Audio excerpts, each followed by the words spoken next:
Spoštovani gledalci, po dokončnem zaprtju zadnjih 3 jedrskih elektrarn v Nemčiji je ostalo v Evropski uniji 11 tako imenovanih jedrskih članic, držav torej, ki proizvajajo jedrsko energijo. Za koga veliko, za koga malo, sodba je vaša. In med 11 je s krško nuklearko seveda tudi Slovenija, ki pa se že pospešeno pripravlja, tak je vtis, na referendum o nadaljnji uporabi jedrske energije. O tem, da je slovenska prihodnost jedrska, se je slovenska politika, tak je vtis, povsem sodeč poenotila, poudariti velja, izjema je Levica. Toda, ali je res tako? Ali ima politika prav? Če hočete, ali gre politikom, tudi slovenskim, verjeti, da je jedrska energija tisto pravo, da neizogibno ostaja naša usoda? O tem Zoranom Kusom, poznavalcem problematike, nekoč državnim sekretarjem na Ministrstvu za okolje in prostor, pomembna informacija, da ne naštevam ostalega, ki ima o uporabi jedrske energije, recimo temu, drugačno mnenje. Gospod Kus, dober večer. Dober večer in hvala za povabilo. Gospod Kus, nobenega dvoma ni. Vsaka država, seveda tudi Slovenija, potrebuje za svoj napredek energijo. Gre pa seveda za strateško odločitev, kakšne vrste energijo Slovenija potrebuje. In seveda tukaj imamo zadnje tedne, morda celo že mesece občutek, kot sem že dejal, da je slovenska politika odločena, da je slovenska, kot sem dejal, usoda tudi jedrska opcija. Tako kaže, glede na proces, ki poteka, da se je politika že poenotila se je z vlado, poenotila se je v državnem zboru, pritegnila je tudi določene strokovnjake in ta proces teče zelo hitro, dokaj agresivno in dokaj ne v skladu z procedurami, ki so potekale do sedaj. Referendum je bil najprej sklican za leto 2028 ali predviden leta 2028, zdaj je predviden letošnje leto. Ampak za odločanje na referendumu potrebujemo mnogo več podatkov, kot jih imamo danes na voljo. Če se hočejo ljudje odločiti za energetski prehod, kakšno energijo bomo uporabljali naslednjih 50 let, morajo imeti na voljo dovolj podatkov, da se lahko o tem odločijo. In tega danes nimamo. Vlada sicer obljublja, da bo nekatere podatke še pripravila, toda bistveni podatki manjkajo. Manjkajo podatki, gre za najmanj 2 scenarija. Ali energetski scenarij na eni strani, ali na drugi strani scenarij z obnovljivimi viri energije. In za oba scenarija potrebujemo dovolj podatkov, kakšna bo cena tega projekta, kolikšna bo investicija in na koncu, kakšna bo cena energije, elektrike na položnici. In to najbolj zanima ljudi. In dokler teh podatkov vlada in pa energetski sektor ne pripravijo, tako dolgo seveda ni možno govoriti, da je proces demokratičen in da se lahko ljudje informirano odločajo na referendumu o eni ali o drugi poti v energetsko prihodnost. Gre v bistvu za dolgoročno, za strateško odločitev in seveda, če se odločimo za eno, če se odločimo za jedrsko opcijo, seveda bo bistveno manj denarja v državi za obnovljive vire energije. Ali to morda že pomeni, da smo, oziroma da je politika ugotovila, da z obnovljivimi viri energije ne bo mogla shajati v prihodnjih desetletjih, zato jedrska energija? Teh podatkov vlada ne želi razkriti, niti energetska industrija teh podatkov še ni pripravila, ali pa če jih že ima, jih ni pokazala. Tako da tega javnost ne ve.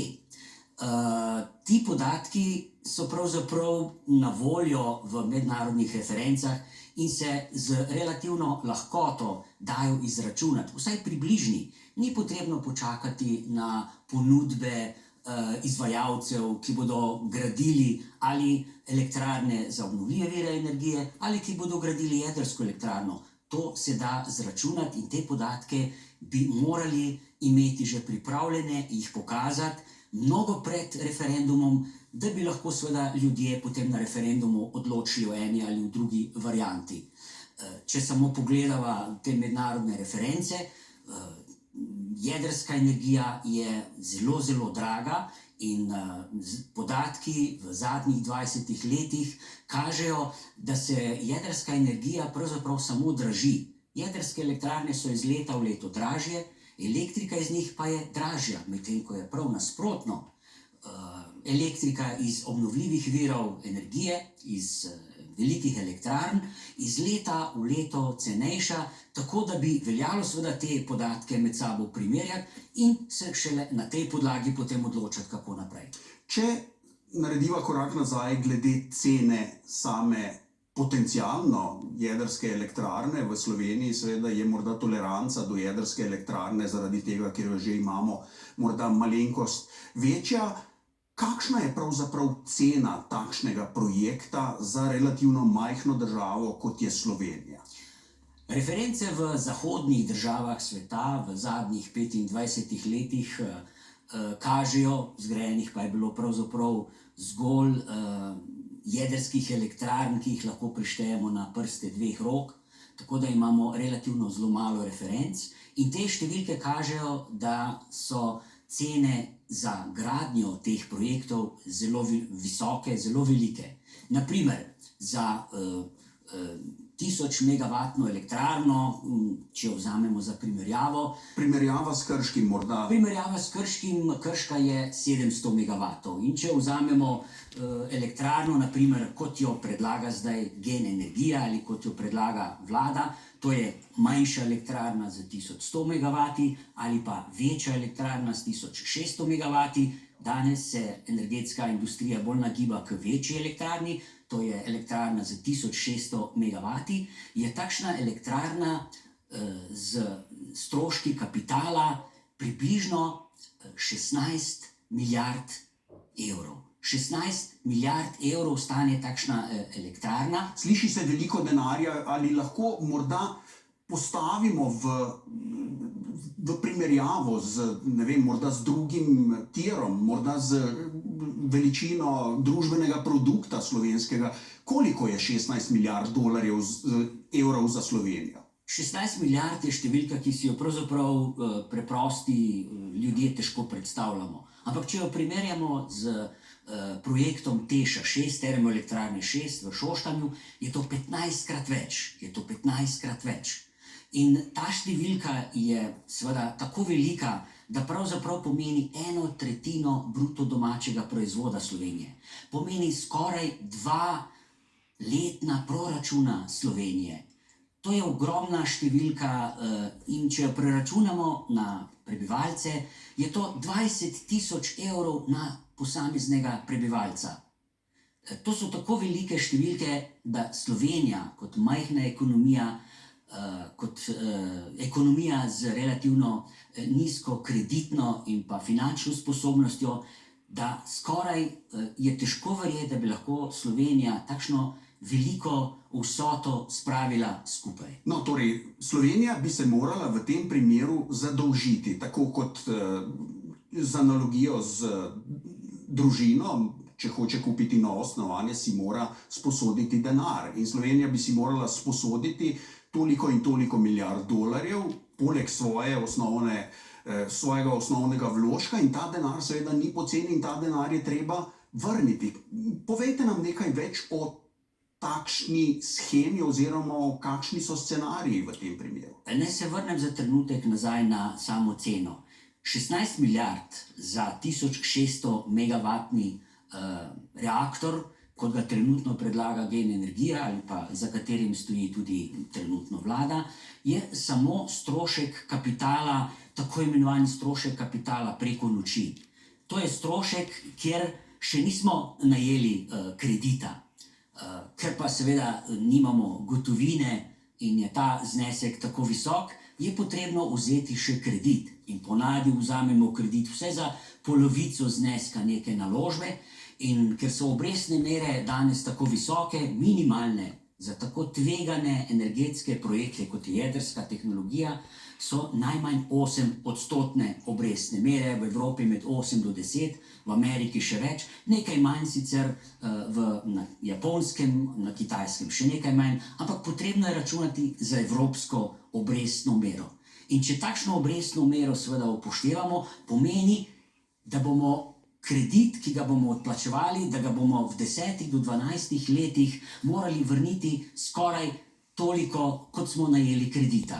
kar pomeni, da bi z najetjem kredita velika jedrska elektrarna stala na koncu okrog 23 do 24 milijard evrov. In če primerjamo to z nekaterimi projekti v tujini, trenutno naprimer se gradi projekt jedrske elektrarne Hinkley Point C v Združenem kraljestvu. Tam je danes že ta cena približno toliko. Namreč tam gradijo Francozi, podjetje EDF, francosko državno energetsko jedrsko podjetje, in elektrarno so začeli graditi leta 2016 in ravno pred kratkim so objavili, da se bodo roki podaljšali, da bo elektrarna zgrajena leta 2031, kar pomeni najmanj 15 let od prve lopate, in da so stroški žal pač zaradi inflacije in zaradi dviga cen materialov in sestavnih delov za elektrarne tako porasli v zadnjih letih, da bo ta strošek za 2 reaktorja, ki se gradita, skupno 3200 megavatov, da bo ta strošek 54 milijard preračunano v evre. Ali, povedano drugače, to je 27 milijard na en reaktor velikosti, kot je predviden za jedrsko elektrarno JEK2. Torej 27 milijard. Vsota, ki verjetno pomeni za tako majhno državo, kot je Slovenija, prilično tveganje, kajti denar je treba vrniti, o tem ni nobenega dvoma. Vsekakor je to veliko tveganje. To je tako veliko tveganje, da pravzaprav lahko govorimo o potencialnem finančnem zlomu. In če koga bi glede teh velikih številk morala panika zagrabiti finančnega ministra, predsednika vlade, celotno vlado in državni zbor. Ampak naj nadaljujem, ta številka seveda ni vse, to je samo cena projekta. In ker je cena projekta tako visoka, je tudi izračunana stroškovna cena elektrike izredno visoka. Po mednarodnih referencah bi za takšno ceno projekta bila cena elektrike minimalno 170 evrov na megavatno uro.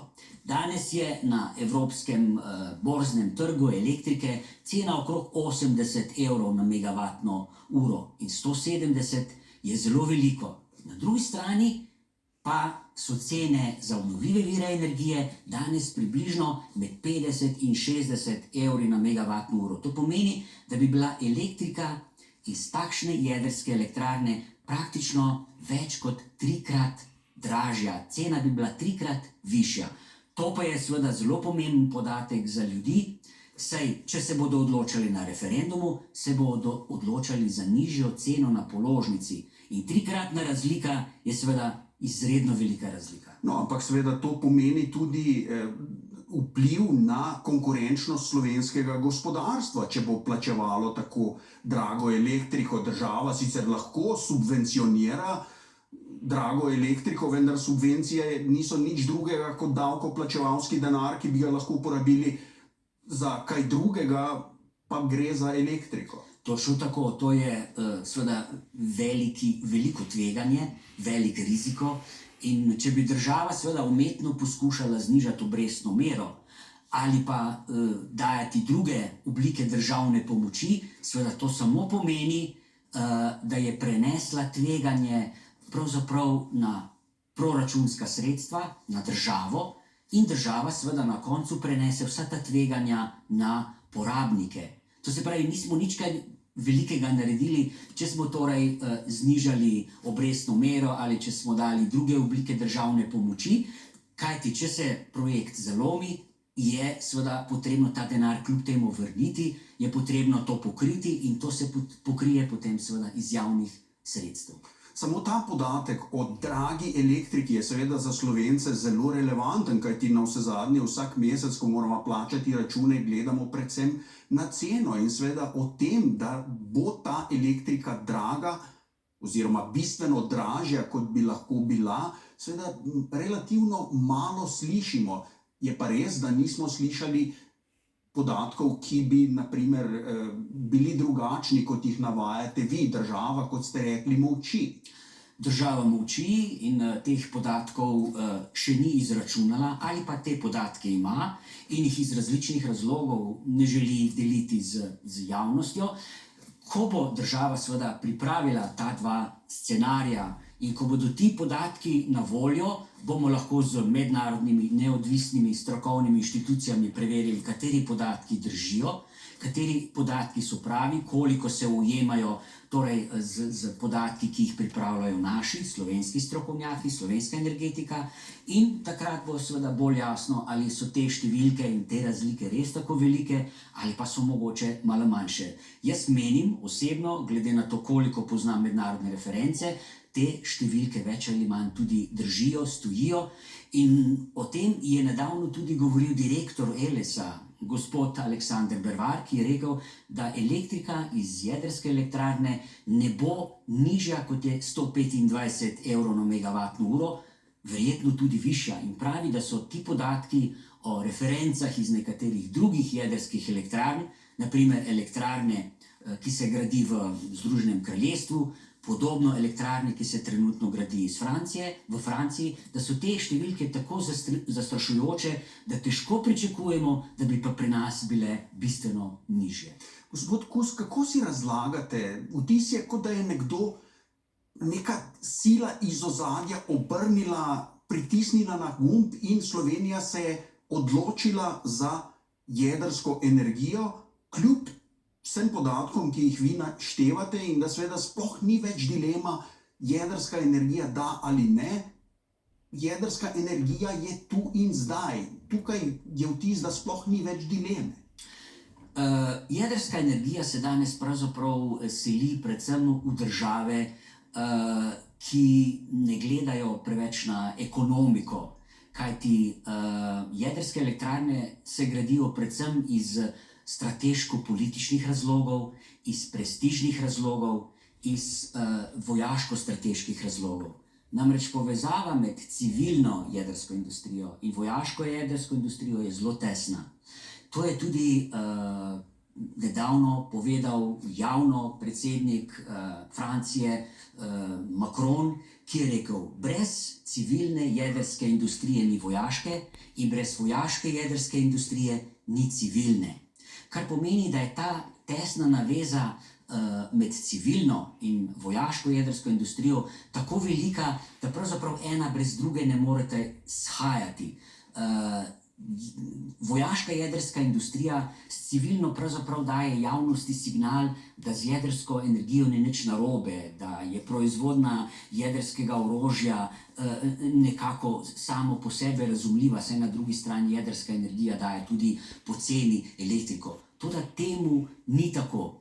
Države, ki so si naredile izračune, tako kot Nemčija in še mnoge druge države, se torej iz tega jedrskega programa, predvsem zaradi ekonomskih razlogov, umikajo. Nekatere pa še vedno sledijo, predvsem pa sledijo Franciji, ki pa je obnovo jedrskega programa zasnovala predvsem na dejstvu, da je njihova jedrska industrija v zadnjih letih zašla v velike škripce in v velike dolgove. Naprimer, samo francoski EDF je v zadnjih letih pridelal več kot 65 milijard izgube. Samo v letu 2022, v enem samem letu, je zabeležil 16 milijard evrov izgube. In to izgubo je nekako potrebno pokriti, zato so pravzaprav pogruntali eno formulo, da je njihova jedrska industrija tako velika, da je ni možno pustiti, da propade, ampak da jo je treba obnoviti na tak način, da si poišče trg, nove partnerje. Zato si je poiskala Francija prijatelje, 10, 11 evropskih držav iz Evropske unije, ki prav tako podpirajo francoski pristop k obnovi jedrske energije na ta način, da bi seveda tudi same gradile in s tem omogočile francoskemu podjetju EDF, da pride spet na finančno in zeleno vejo, tudi strokovno in pa tehnično. Dotaknili ste se velike dileme, velikega razkola znotraj same Evropske unije, motor Evropske unije, Nemčija se je odpovedala jedrski energiji. Avstrija, naša soseda, prav tako Italija, kot smo omenili, samo 11 članic Evropske unije se ukvarja z pridobivanjem jedrske energije. Kako si razložiti ta veliki razkol? Nemčija se je odločila, čeprav vemo, da se je za to odločila po nesreči v Fukušimi, se mi zdi malce za lase privlečeno, da bi rekli, to je bila pač prehitra, emocionalna odločitev nemške kanclerke. Nemčija se je pravzaprav odločila za umik iz jedrske energije in iz jedrske tehnologije in industrije že pred davnimi leti. Že po Černobilu se je pravzaprav odločila. Takrat so se tudi pojavila gibanja, kot so zeleni v Nemčiji, politične stranke, ki so pravzaprav začele ugotavljati, ne še iz ekonomskih razlogov, ampak bolj iz etičnih, moralnih razlogov, da je neetično in nemoralno imeti tako nevarno industrijo, kjer lahko pride do velike nesreče, do zelo velike jedrske škode in kjer se pravzaprav odmika izgradnja odlagališč za visoko radioaktivne, smrtonosne odpadke, odmika za desetletja, celo v naslednje stoletje. To je seveda nemoralno, da premikamo izgradnjo odlagališč jedrskih odpadkov za nekaj desetletij v prihodnje in jih nalagamo prihodnjim generacijam. Namreč po ustavi prihodnjih generacij ne bi smeli bolj obremenjevati kot sedanje, zato bi morala jedrska industrija danes izgraditi odlagališča jedrskih odpadkov. Zakaj pa jih ne zgradi? Zato, ker računa na privilegij, ki jim je bil dan že pred davnimi leti. V 70 letih, odkar obstaja jedrska energija, ni bilo zgrajeno še niti eno odlagališče jedrskih odpadkov, tako imenovano geološko odlagališče 500 metrov približno pod zemljo, kjer so varno shranjeni tudi odpadki. Vse so začasna odlagališča in seveda to je tudi dilema v Sloveniji. Vsa odlagališča so začasna, brezkompromisno se trenutno jedrski odpadki odlagajo kar na dvorišča jedrskih elektrarn. Tega druga industrija ne počne. Sicer pravi jedrska industrija, da so tam varno odloženi, da, ampak te tehnologije Evropska unija ne priznava. Priznava samo tehnologijo geološkega odlaganja globoko pod zemljo. In zakaj jedrska industrija ne gradi teh odlagališč in zakaj se povezuje z vlado, ki odmika izgradnjo teh odlagališč v prihodnje? Zaradi tega, ker je to zelo, zelo drago. Namreč eno takšno odlagališče zdaj bo v naslednjem letu ali čez 2 leti zgrajeno prvo odlagališče na svetu, to je na Finskem, imenuje se Onkalo, po slovensko to pomeni votlina. In to odlagališče je stalo več kot 5 milijard evrov, samo odlagališče. Naprimer, Švicarji so si izračunali, pred nedavnim so objavili ta podatek, da bo njihovo odlagališče samo za švicarske visoko radioaktivne odpadke, da bo to odlagališče stalo 21 milijard evrov. V Ameriki je bil ta projekt pripravljen in je bila predračunska cena 96 milijard ameriških dolarjev.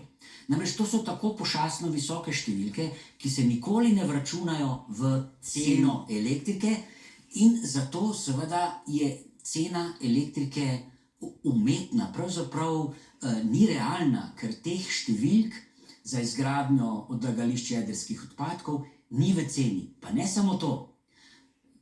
Cena, ki je trenutno, in na to se pravzaprav sklicujejo tudi jedrska industrija in pa energetiki, vlada in drugi podporniki jedrske industrije, je cena približno 40 do 45 evrov na megavatno uro iz naše jedrske elektrarne.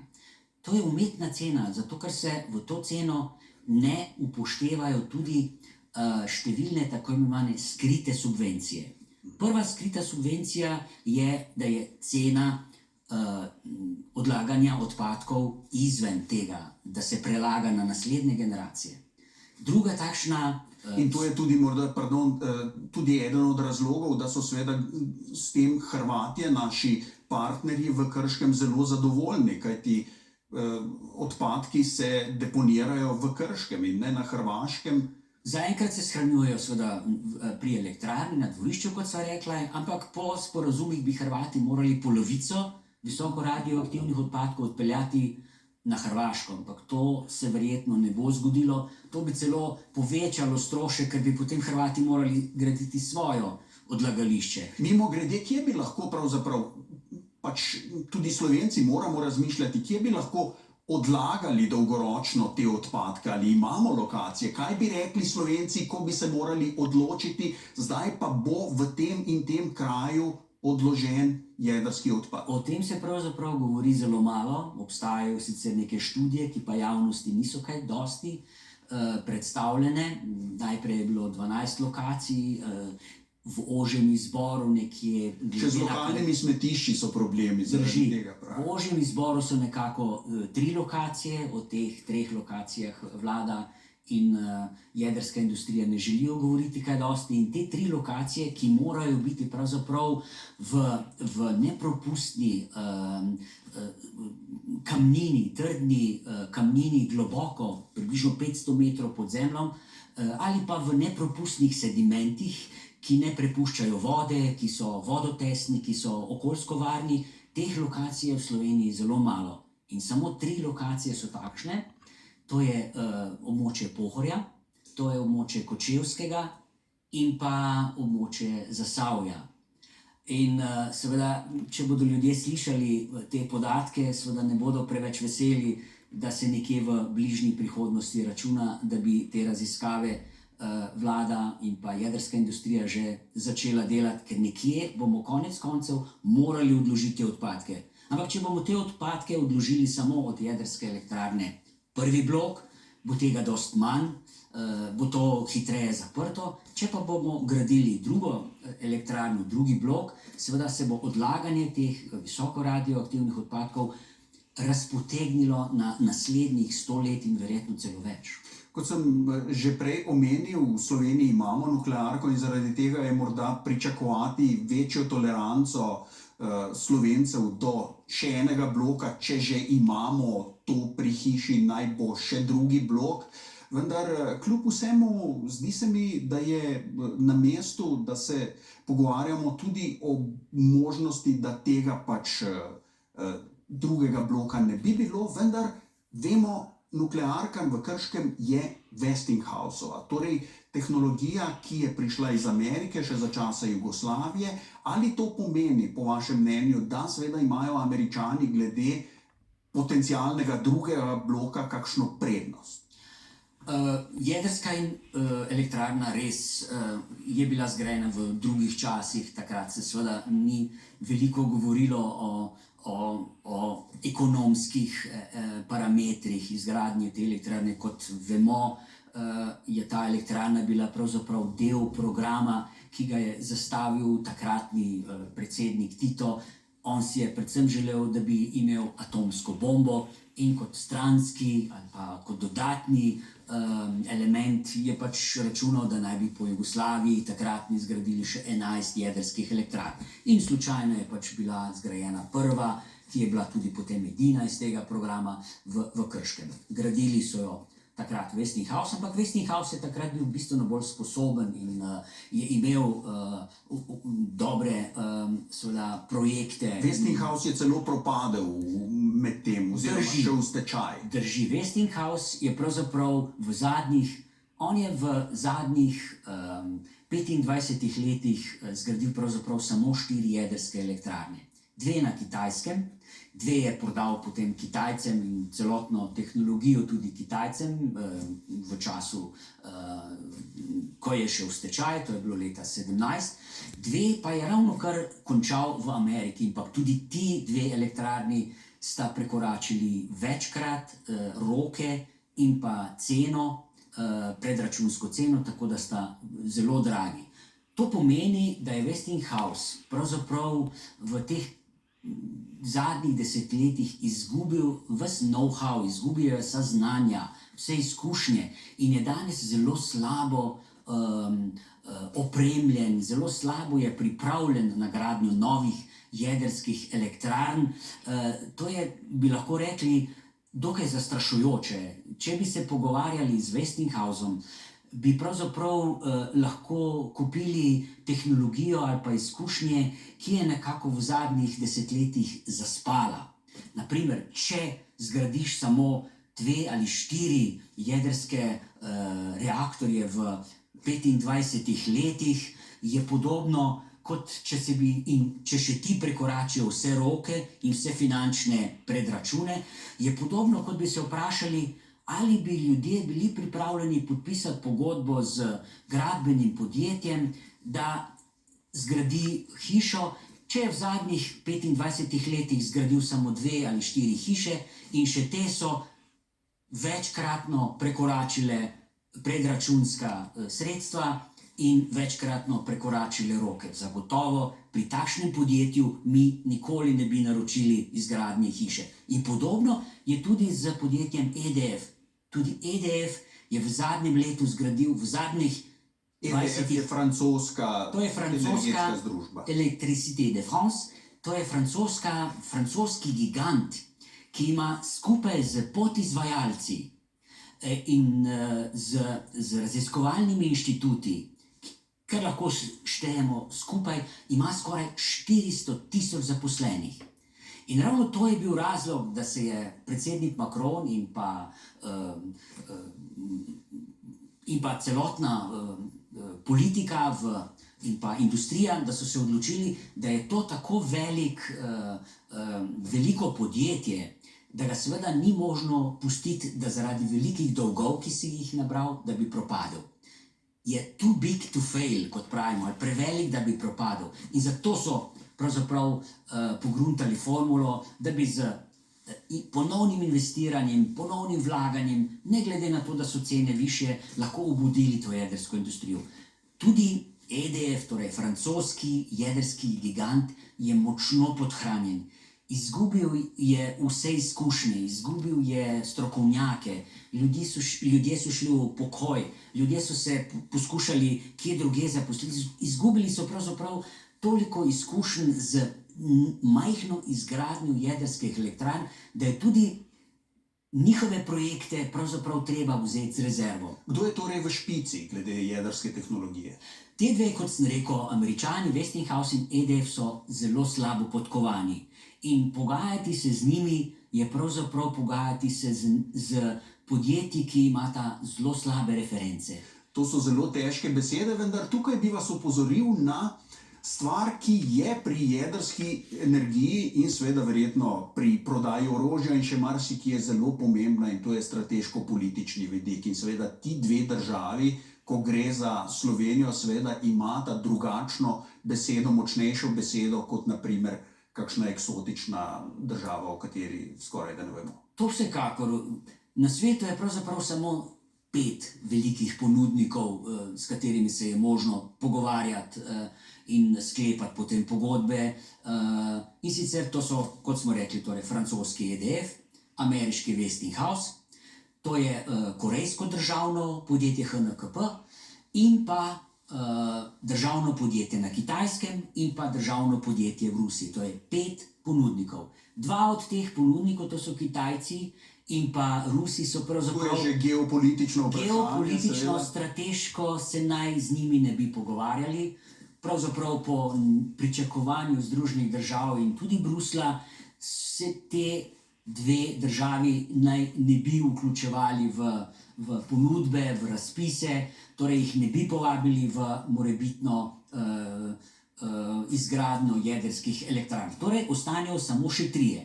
In tudi Korejci, o Korejcih še nisva nič rekla, tudi Korejci pravzaprav imajo relativno zelo malo izkušenj v tujini. Zgradili so samo eno jedrsko elektrarno, sicer 4 bloki v Združenih arabskih emiratih, ampak relativno z zelo slabimi rezultati.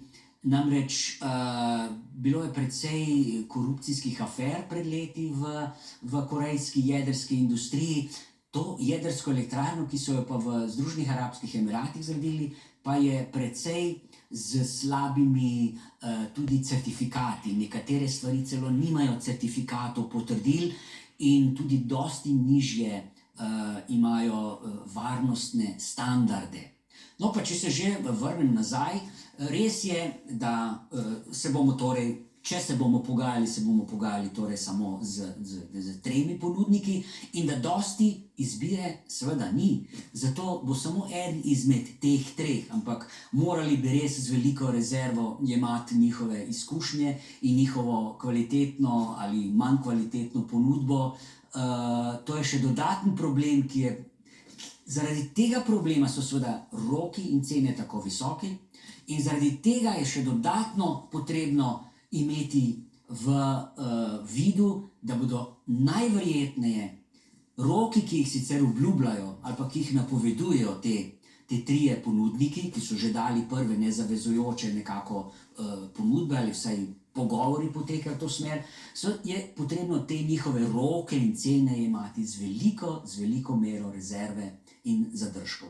Ne gre pa pozabiti, da je gradnja tako velikega in dragega projekta tudi zlata jama za lokalne gradbince, skratka zakup domačih družb, ki seveda dobijo tako rekoč enkratno priložnost za izjemen posel, ki je podprt z državnim denarjem. To drži, ampak treba je povedati širšo sliko. Zakaj se Slovenija dodatno, poleg seveda nekaterih dobrih izkušnji iz preteklosti, kot pravi energetska industrija, zakaj se v Sloveniji pravzaprav še vedno nagibamo k jedrski opciji? To pa zaradi tega, ker je zelo vabljiva, to je veliki posel, tako za vse politične stranke, kot za vse njihove podpornike, kot za energetsko jedrsko industrijo, namreč z drugim blokom jedrske industrije bi naša energetika in jedrska industrija pridobila monopol in privilegije še za nekaj desetletij v prihodnje. Jedrsko industrijo pri nas in kot kaže tudi večino politike ne zanima preveč ekonomski element izgradnje jedrske elektrarne, ampak se bolj zanimajo za to, da je to tako velika priložnost, tako veliki posel, ko se bodo posli lahko delili prijateljem, znancem, našim podjetjem in tako naprej, da raje gledajo na to plat medalje in žal preveč pozabljajo na ljudi, pozabljajo na to, da bi bilo potrebno najprej poiskati variante in modele z nižjo ceno in ne samo tiste, ki lahko prinašajo večje dobičke. Zanimivo je, da se tudi gospodarska zbornica nagiba k temu, da se klub slovenskih podjetnikov nagiba k temu. Vsi očitno računajo na svoj kos pogače in nekako je jedrska industrija uspela prikazati to sliko, da bo to cenena, da bo to zanesljiva energija, da bo cena približno enaka kot je danes, ampak temu, kot smo rekli prej, temu ne bo tako. Zato je verjetno za pričakovati, da ko bodo ti podatki na mizi, da bo tudi gospodarska zbornica, da bo klub slovenskih podjetnikov kar precej spremenil svoje stališče, kot bo videl, da so te cene bistveno višje in da na nizke cene, kot so danes, umetne cene iz jedrske elektrarne 1, da takšnih cen v prihodnje iz jedrske elektrarne nove ne bo. In ko bo enkrat Slovenija skočila v ta projekt, poti nazaj ne bo več zaradi tega, ker bo prevelik in bo seveda nemogoče zamisliti si, da bi propadel in že zaradi tega zdaj slišimo, da seveda JEK2 ne bo tež, kajti to je tisto, kar pri Slovencih prižge vse rdeče luči. Ta nevarnost je prisotna pravzaprav že sedaj. Tako kot poteka proces priprave na referendum, ki je na nek način izven demokratičnih norm priprave na odločanje, kjer ljudje nimajo dovolj podatkov, kjer pravzaprav se preferira samo ena opcija, to je jedrska opcija, kjer se ljudem pravzaprav na nek način ne želi razkriti podatkov tudi drugih možnih variant. Variante so vedno svoboda demokratičnega odločanja. Zato moramo imeti te variante v rokah. In nevarnost kateri se približujemo, je, če bomo s takšnim tempom in agresijo strani jedrske industrije in vlade in državnega zbora nadaljevali, bo seveda lahko tudi referendum uspel in s tem bo dana zelena luč in bianko menica, da se lahko porabijo velika sredstva za raziskave. Računa se, tako je bilo vse objavljeno, da bi za projekte porabili več kot 100 milijonov evrov, že do danes so za projekte in za dokumentacijo porabili več kot 30 milijonov, nadzora, pregleda nad tem ni. Med temi študijami je bila narejena samo ena ekonomska študija in še to študijo GEN Energija podjetje ne želi pokazati javnosti, oziroma jo je poslala pred dnevi Mladini, reviji Mladina, ampak je zakrila s črno podatke o ekonomskih parametrih, kar je zelo sumljivo. Skratka, približujemo se že tisti fazi, ko bo porabljenega toliko denarja, da bo podobno kot pri Tešu 6 potem rečeno, zdaj pa je že porabljeno toliko denarja, da bi bilo škoda, da projekt damo v predal in je treba z njim nadaljevati. Na to pravzaprav igra tudi jedrski lobby, da bi z referendumom dobili zeleno luč, da bi nadaljevali potem s intenzivnostjo tega projekta in da bi do leta 2028 izdelali vse potrebne študije in potem podpisali pogodbo za izgradnjo.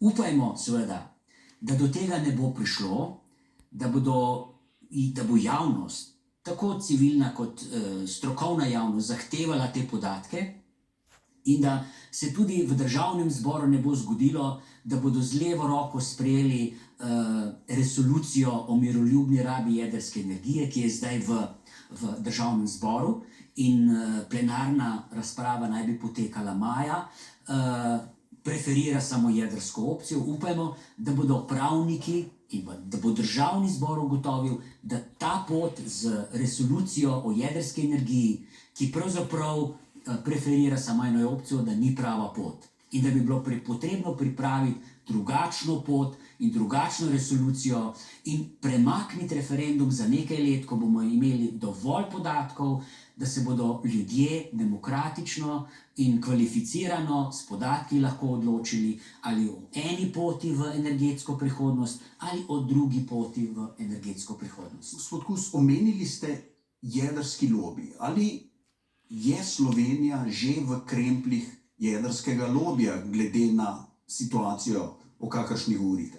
Kot kaže, bi temu lahko rekli tako. Namreč v Franciji to ni več skrivnost, je jedrski lobby in prej sva rekla, da je tam zaposlenega v jedrskem sektorju skupaj s podizvajalci skoraj 400 000 zaposlenih in da so na tako visokih položajih, da pravzaprav se govori, da dajo signal in komando oni vladi in predsedniku, ne obratno, da so tako močni, da lahko pravzaprav diktirajo pot, po kateri želijo v prihodnost. Kaže, da je tudi pri nas že energetski lobby in znotraj njega tudi jedrski lobby že tako močen.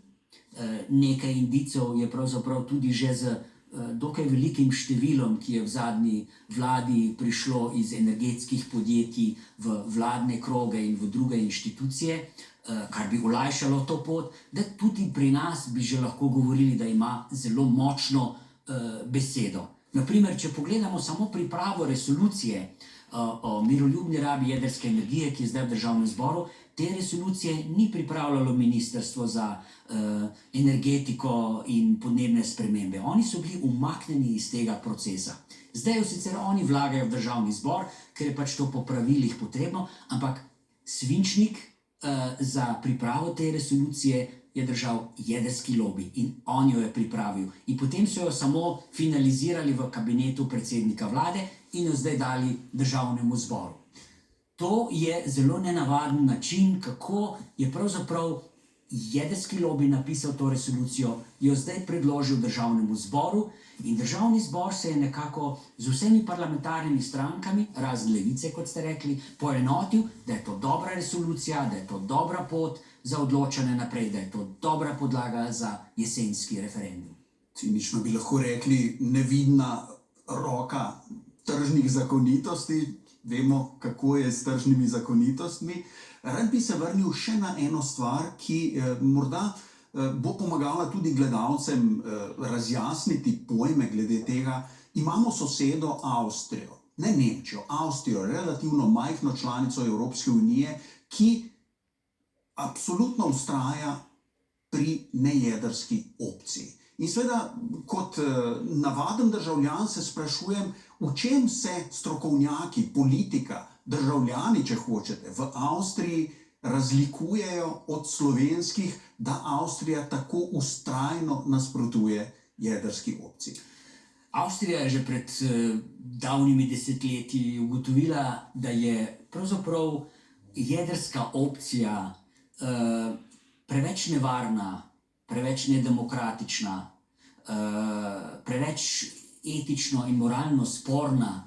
In če se ljudem predstavi te parametre, te razloge, se seveda na koncu lahko strinjajo in potem na teh odgovorih in teh pojasnilih tudi vztrajajo vnaprej in ne prisluhnejo nekaterim drugim zgodbam, ki pravzaprav želijo prikazati jedrsko industrijo kot prijazno, kot cenovno ustrezno, kot najboljšo opcijo za prihodnje. Oni so se tega odvadili v desetletjih in pri tej opciji in pri tej razlagi in pri takšnem stališču tudi vztrajajo. Podobno je bilo v Italiji, tudi tam so imeli referendum in so zavrnili potem jedrsko opcijo in tudi tam nimajo danes več nobene jedrske elektrarne, vse so zaprli. Zdaj jih čaka seveda še visok strošek za izgradnjo odlagališča. To moralno pot morajo še opraviti.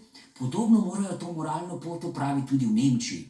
Tudi v Nemčiji, kjer so ugotovili seveda, da je to moralno in etično sporno, vztrajajo na tej opciji in Nemčija je tudi edina država, kjer je ustavno sodišče že odločilo, da je to moralno in etično nepravilna opcija. Bila je tožba namreč strani energetskih velikanov, jedrskih lastnikov njihovih jedrskih elektrarn, zakaj vlada hoče do leta 2022 zapreti vse jedrske elektrarne in je razsodišče, ustavno sodišče Nemčije odločilo, da ima vlada prav, da do leta 2022 zapre vse jedrske elektrarne, tako kot si je zastavila, ker je to tudi iz moralnega in etičnega in ustavnega zornega kota pravilna odločitev vlade. In ne smemo pozabiti, danes pravzaprav nisva govorila o tem, da seveda jedrska tehnologija kakorkoli je nevarna, kajti videli smo v Fukušimi. Če odmislimo Černobil, da je bila to zastarela komunistična itd. Elektrarna, Fukušima v državi, ki je ena najbolj tehnološko naprednih, se je zgodila nesreča. In seveda jedrska tehnologija je nevarna, čeprav gre pravzaprav samo za termoelektrarno, kjer segrevamo vodo z jedrsko reakcijo in čisto nič drugega. Drži.